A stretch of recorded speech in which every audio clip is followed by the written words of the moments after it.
Welcome to the video on the 30-year-old money trap, debt versus retirement, and which financial priority wins. In this episode, we will unpack a practical framework for deciding how to allocate limited dollars between paying debt and investing for retirement, especially if you're self-employed with variable income. We'll explore emergency funds, interest rate thresholds, optimized cash flow allocation, and long-term compounding. We'll also include quizzes to help you check your understanding. Let's dive in and build a plan that replaces anxiety with math-driven decisions. Here's the plan for today. First, we'll define the core dilemma of whether to pay down debt or invest for retirement. Next, we'll build a strong foundation with emergency funds tailored to self-employed realities. Then, we'll use an interest rate rule to decide when to prioritize debt versus investing. After that, we'll walk through practical cash flow allocations and a clear order of operations. We'll also visualize the power of compounding over decades. Finally, we'll test your understanding with a couple of short quizzes and wrap up with key takeaways. This content is for educational purposes only and should not be interpreted as financial, tax, or legal advice. Everyone's situation is unique, especially for business owners with variable income. Please consult a qualified professional who understands your specific circumstances before making decisions. Many people in their late 20s and early 30s feel behind financially, especially if income fluctuates from self-employment. The good news is that this isn't an all-or-nothing decision. Rather than choosing only to pay off debt or only to invest, we'll walk through a strategy that prioritizes actions based on risk, interest rates, and time horizon so you can build net worth efficiently. First, establish your safety net. If you're self-employed, an emergency fund is essential. Maintain separate reserves for personal life and for business operations to avoid cross-contamination of cash flow. Aim for 6 to 12 months of combined operating expenses, scaled to your risk tolerance and business volatility. This buffer prevents you from resorting to high-cost debt, protects you from unexpected tax bills, and allows you to make decisions calmly instead of under stress. Without this foundation, any plan you create will be fragile and may fail at the first major income dip or expense spike. Here's how to build your buffer.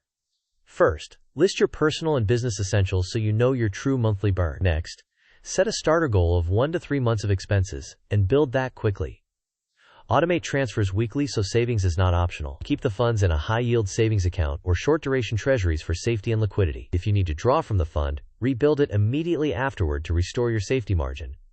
This process creates stability and protects your long-term plan. Now, sort your debt by interest rate. Use 5% APR as a practical dividing line. If a debt costs 5% or more, prioritize paying it down, because eliminating that interest is a guaranteed risk-free return.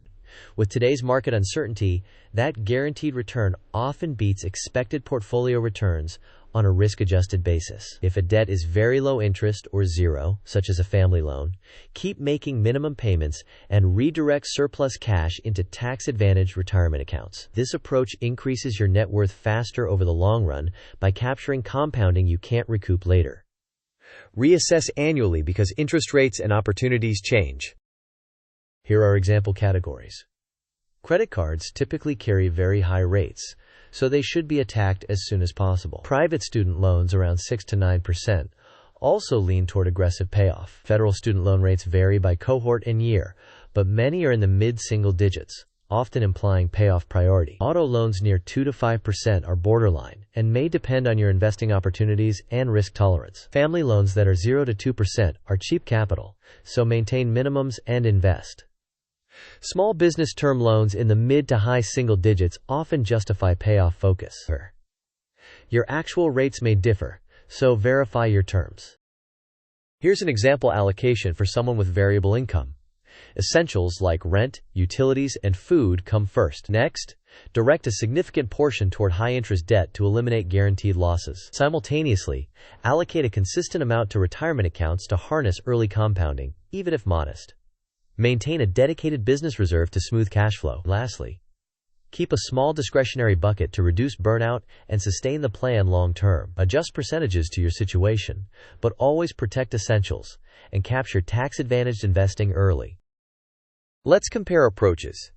Debt first offers a guaranteed return equal to the interest rate you eliminate, reduces risk, and increases monthly cash flow as balances disappear. The trade-off is a possible delay in investment compounding. Invest first captures tax-advantage growth early and may lead to higher long-term net worth, but it carries market risk and volatility. The blended strategy we recommend uses a safety net first, attacks high-interest debt, and simultaneously funds retirement accounts, especially when debt is low interest. This approach balances certainty and growth.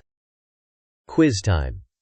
If your loan is 7% APR and you expect 7% average market returns, which is typically the better priority today? Option A, pay the 7% debt first. Option B, invest in the market first. Option C, split 50-50 no matter what. Option D, do neither until rates fall. You may pause the video now to think about the answer. We will discuss the answer in the next section of the video. The correct answer is A. Paying off the 7% debt first provides a guaranteed risk-free return equal to the APR. Market returns are uncertain and may be lower in the short term. Eliminating the debt improves your monthly cash flow and reduces risk, which strengthens your financial position for future investing. Compounding rewards early contributions the most because those dollars have the longest time to grow. Tax-advantaged accounts like Roth IRAs, SEP IRAs, or solo 401ks further amplify growth by reducing taxes on gains. Skipping early contributions can be expensive to make up later. Even small, consistent contributions during your debt reduction phase can preserve the compounding runway and materially change your retirement outcome. Here is a practical playbook. First, make minimum payments on every debt to avoid fees and credit damage. Next, build a starter emergency fund of 1 to 3 months. If you have an employer plan, capture any available match as free returned. Then attack high-interest debt at or above 5%. While doing so, contribute to retirement accounts early to keep compounding alive. Expand your reserves towards 6 to 12 months as your income stabilizes. Maximize tax-advantaged accounts each year, and invest any surplus in a diversified taxable portfolio. Reassess annually and automate contributions and payments to reduce friction. Second quiz. For a self-employed person with variable income, what combined personal plus business reserve target is recommended? Option A, 1 month. Option B, 2 to 3 months.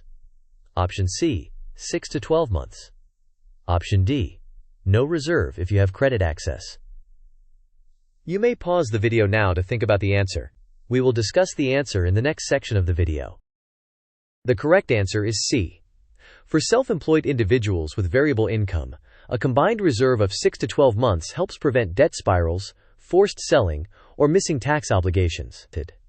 This larger cushion provides stability when income fluctuates. Here is a quick formula to remember. Use the 5% APR threshold. At or above 5%, prioritize paying off debt. Below 5%, prioritize investing in tax-advantaged accounts. For low-interest debt, focus on maxing retirement buckets early. Maintain a combined emergency fund of 6 to 12 months across personal and business needs. Revisit annually to rebalance as rates and goals shift. The checklist reminds you to build the buffer, attack high APR debt, fund retirement early, expand reserves, and automate. Key takeaways. First, build safety reserves to prevent debt spirals. Second, use approximately 5% APR as the decision divider. Third, paying high-interest debt is a guaranteed return. Fourth, with low-interest debt, invest first to capture compounding. Fifth, optimize for net worth rather than only for zero debt. Finally, automate your plan and reassess annually. To wrap up, follow the sequence. Build your emergency buffer, sort debts by APR, allocate your cash flow intentionally, and start compounding early. Avoid making decisions driven by anxiety. Let the math guide you. Remember that small, consistent actions over time beat sporadic, unsustainable bursts. You now have a practical, adaptable framework to move forward with confidence. Thank you for watching. If this video helped you think more clearly about the debt versus retirement question, please like the video, share it with someone who needs it, and subscribe for more practical money playbooks. Tell us in the comments how you'll allocate your next month's cash and what your emergency fund target is. Your plan might inspire someone else.